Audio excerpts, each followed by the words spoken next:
Hello and welcome to Scientifically Speaking. Today's just a little video about the local pandemic we've been seeing with this respiratory virus that's been going around. So it's striking me as funny that you can't seem to be able to not take this vaccination when it arrives. Now, they've all said, oh no, it's not mandatory. But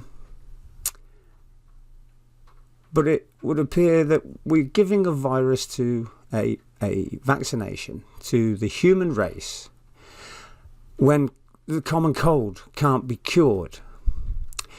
So what happens to a species when you keep having to vaccinate it? It doesn't make that species any stronger because the vaccinations don't work due to the mutations of the virus. This is not a disease that you get vaccinated against, like, rubella and all that other stuff when you're a kid.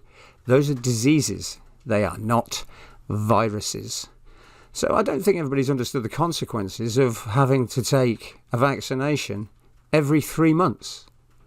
Or every 12 weeks, or every 4 weeks.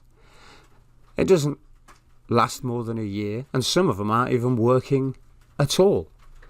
So to sit there and try and put the whole of the world on drugs, to me, is something I will be denying, avoiding, and doing my best to never get vaccinated. I will only be vaccinated under force. And that obviously is against my human rights. I'd rather either live or die. I'll get the virus or I won't. I'll get the virus and I'll live or I'll die. And why is that? Well, that's because I believe there's a God. And to live is Christ and to die is gain. And it would have been nice to have died maybe 3 or 4 years ago for me. Due to the system of these things. So, living or dying really isn't a big thing for people who follow the Christ and the Creator. But I want to talk about the world now and the ridiculousness of what it's actually doing. So, basically, let's have a quick look here. We're going to get into a bit of Darwinism here. Evolution and survival of the fittest are not the same thing. Evolution refers to the cumulative changes in a population or species through time. Survival of the fittest is a popular term that refers to the process of natural selection, a mechanism that drives evolutionary change. So I'm going to bring up survival of the fittest on Wikipedia in a minute. But just understand what that statement said about how we should treat diseases and vaccinations and viruses, Diseases can be vaccinated against. Viruses cannot be trusted to last very long. Now it says here, survival of the fittest is a popular term that refers to the process of a natural selection, a mechanism that drives evolutionary change. So if this virus is a natural selection process, what are governments doing? They're protecting the weak. Now, you might look at me and go, well, hey, old people and fat people and people with disabilities and people with problems anyway. Well, why do you think these viruses appear? I mean, in the end times, it says there's going to be pestilence. A virus is pestilence, okay? So this, to me, is nothing new about the end times that we are now about to walk into. So, for natural selection to be true, we shouldn't be vaccinating the weak. And I don't mean that as to say, oh, we should just let these people die. Please don't let anybody be thinking that, is what I'm saying, because it's ridiculous. I just want to know why the world, which always pushes the evolutionary survival of the fittest natural selection species through time, I'd like to know why they're weakening the human race and making them more compliant as slaves and sheep and cattle that they just force down a chute and give jabs to, dunk them under some fucking lice spray and then flush them out the other side. Because that's how we're being treated. And God says you don't go against the governments and all that sort of thing. Do what they say because they're in their place because of him. And that's all well and good. But he also says if they overstep into my territory, you don't do it. So they've stepped into the human rights now of trying to get me to conform to the world's view of whether or not I should have a vaccination. Well, the vaccination isn't really good for much. It doesn't seem to be appearing to help anybody. People have no symptoms, but they've got COVID. They should get a free pass immediately. Oh, but they're a carrier. They're a super spreader because they're immune. And it seems to me that people that are immune are now looked at as carriers. And so it would appear that if you are immune, you have to be the one to leave because you might carry something that all these other weak people could die from. So suddenly the fittest of the species is either ostracized or even put in jail or something along those lines.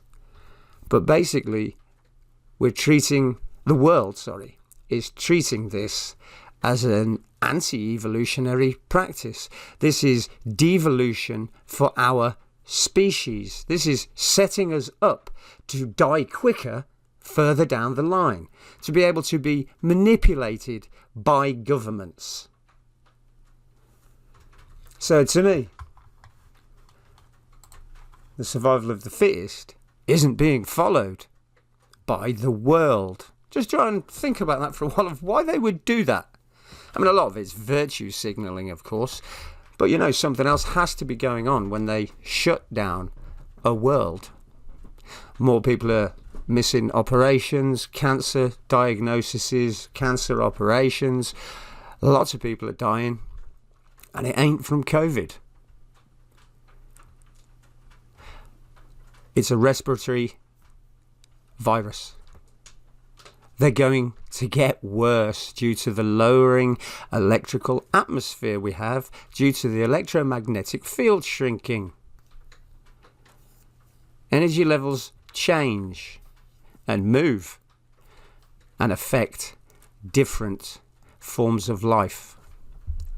So you can expect respiratory diseases to get worse as our EM field becomes even weaker because it is a electrified nitrogen-filled atmosphere that kills germs. Did anybody else know that? I did a video on that years ago. Electrified nitrogen kills viruses. That's why we have a nitrogen-oxygen atmosphere. And that's why it's electrified by God and the EM field. People laugh at me when I say the atmosphere is electric. It's an electric lattice, which is why God talks about having this crystal lattice as a dome over his kingdom. Because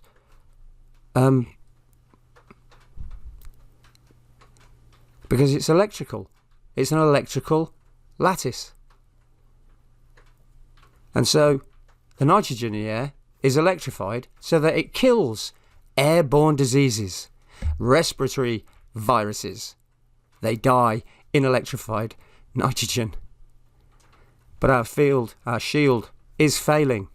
And so these airborne respiratory viruses aren't killed in the air anymore. We had a natural protection from our electromagnetic field. It is lowering, and so viruses will be able to live in this less electrified nitrogen atmosphere. So basically it just comes down to, survival of the fittest is a phrase that originated from Darwinian evolutionary theory as a way of describing the mechanism of natural selection. The biological concept of fitness is defined as reproductive success. In Darwinian terms, the phrase is best understood as survival of the form that will leave the most copies of itself in successive generations. Now, that actually isn't survival of the fittest, that's survival of the richest. Okay? Survival of the form that will leave the most copies of itself in successive generations in man is survival of the richest. So that's not actually true. Survival of the fittest is not about how many, for people anyway, not about how many copies of yourself you can make or how many kids you could have, let's say. That's not survival of the fittest for the human race. Survival of the fittest is who doesn't die when the disease horse comes a-knocking. So Herbert Spencer coined the phrase survival of the fittest. blah, blah, blah. He first used the phrase after reading Charles Darwin on the Origin of Species. And I think that's because it said it favoured a preferred race. And it's like, nah, you have to say survival of the fittest because that's a little racist, mate. So this isn't what the world's doing. Again, this comes down to be survival of the richest. Because a lot of people have got no money right now due to horseshit, as far as I can see. Let it run its course.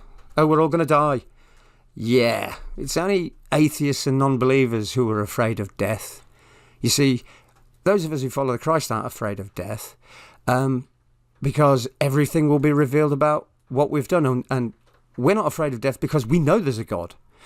Atheists and non-believers are afraid of death because there might be a God. Every atheist and non-believer who's about to die is in fear that there is a God because they know all about God and they know they've lived a sinful life. And anybody who says any different is a liar. It's as easy as that.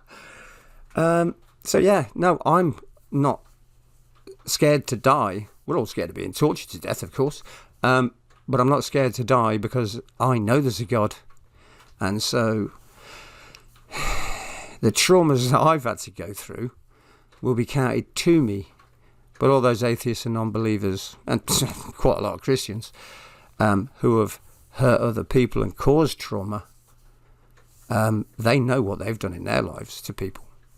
So those people that have traumatized other people purposefully are going to be very afraid of death. So, yeah, it's not survival of the fittest with men. It's survival of the richest, which is why they stopped everybody going to work in the hope that the poorer people will die. And it's already started happening. And, you know, a lot of people are just dying of whatever, and they're blaming it on COVID. There's so many hypocritical, paradoxically opposite stories in the papers about hospitals being built, brand new ones, and then being dismantled because there aren't any COVID patients. And then the next day there'll be a story saying 25% of hospitals are at a quarter capacity. And it's like, what? And the next day it'll say 100% are at 80% of 2019's figures. But then you go back and look at 2019's figures and they're the same as this year. So there's not a lot to be trusted from the media about COVID, other than you might live and you might die.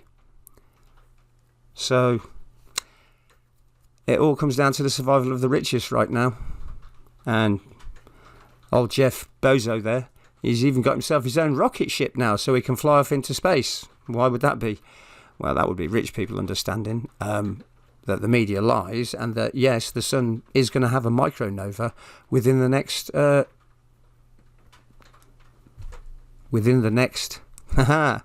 could be tomorrow, but highly doubtful because of the machines we got checking the sun. But the downward trend says 2 decades. And then that sucker's going to go bang. And Jeff Bezos is going to get in his ship and fly his ass to the moon and get out of the way of this micronova. So you see, it's not survival of the fittest. It's survival of the richest. Governments are digging into mountains. Survival of the richest. Rich people are building, supernova-proof homes, like atomic-proof homes.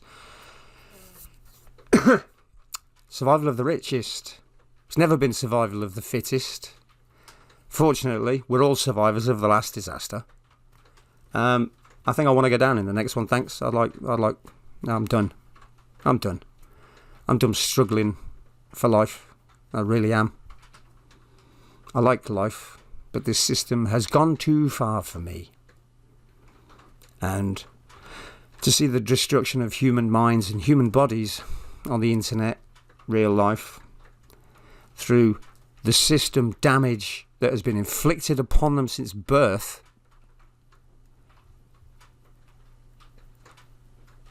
years of lies pulled over your head, just like the Matrix, when really it's been survival of the richest to be able to build a shelter.